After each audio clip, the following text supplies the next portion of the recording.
Abuja mama kwa baba Emadek TV so Emadek TV me say na your first time I wo hwe Emadek TV ampa cho na wa subscribe ama yen na wa like na wa share na wa comment ama na wa di ho adanse a che be say omra meka Emadek abusianko no baso a yen so ye be geno fel so we sikasem bia nim yen je hwe no blabe fele forms bia just blabe kan Emadek abusianko no subscribe my na obaso a unu hu se wa be join Emadek abusianko na ne news bi amanya asem bi amabe manya kakra bi na mpese me ne odi hu nkomo oni se si wo me trans say dia like trending stories issues cause wo social media no so a like twa na ho saa no na matambi na me de abase me de ba ma Emadek ahwefo ye di hu nkomo na ne hwan na me duru no so hwan na me kana 7 ne ni nyina ye Black Sherif ne nyum Kwaku the traveler aba amanfo ye hu video TikTok amanfo ye digital platform ni nyina abeda number 1 enye easy the whole world and ye Ghanaian song like number 1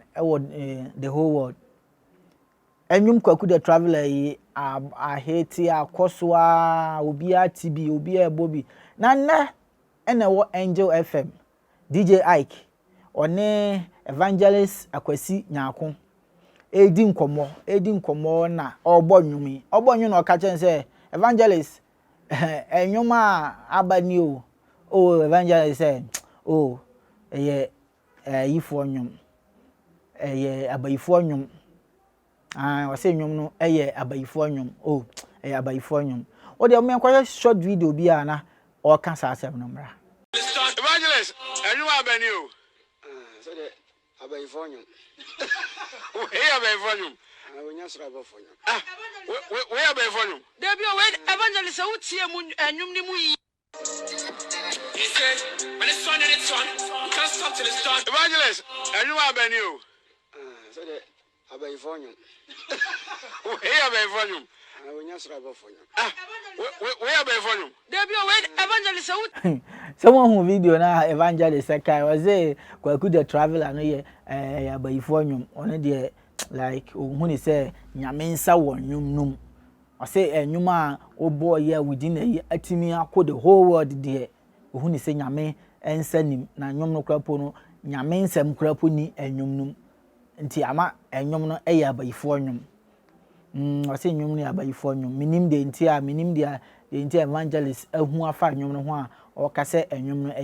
abayifo nyum ebia na oye Evangelist Nyankopon ayi a kire no obọ mpaye edi nyum na achi ama Nyankopon ayi nyum na akire no ena ono so ka ne de nti wo nso ede na wo ka afa ho Kwaku the traveler abayifo nyum ana so hu ni say nyum a Nyankopon ede ama Black Sherif say on fa mrawi ase na ono so embeburo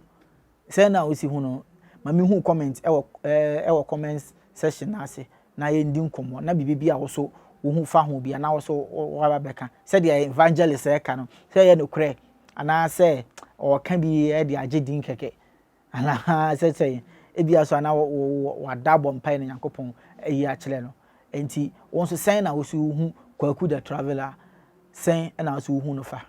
hala me di mu besi mesra mu me say subscribe my ye pa chew subscribe my ye na like my ye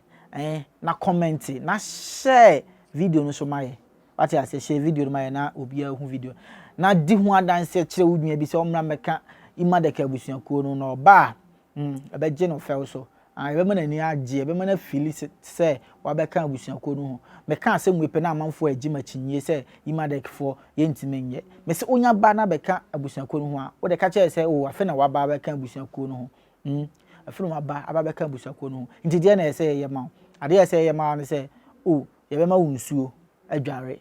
ama ba bi ada ama wadwane adi drink be na be no ya ma drink na aka ho ni asan so ama phone phone seje na fa monitor na da bi ya hwe umpeni sei na apeni sei unya no ba bia ayi se Emadek ene yes ana odi ya na ade asem me pa cho me se subscribe my why me subscribe my omo aso mi mo amedi adwuma de ebrel ye Samji Casual Fashion Clinic and a Gateway Senior High School me pa cho omo number na go screen so no fana from na ni omundi nkomo woni omundi nkomo pa no be justice to your work amount se na da bia ye no ye be ponse na ya ye den ye si eti ase na ya bompaye na ya pagya eti na ya ka chem se ya ye den ya ye den ya pon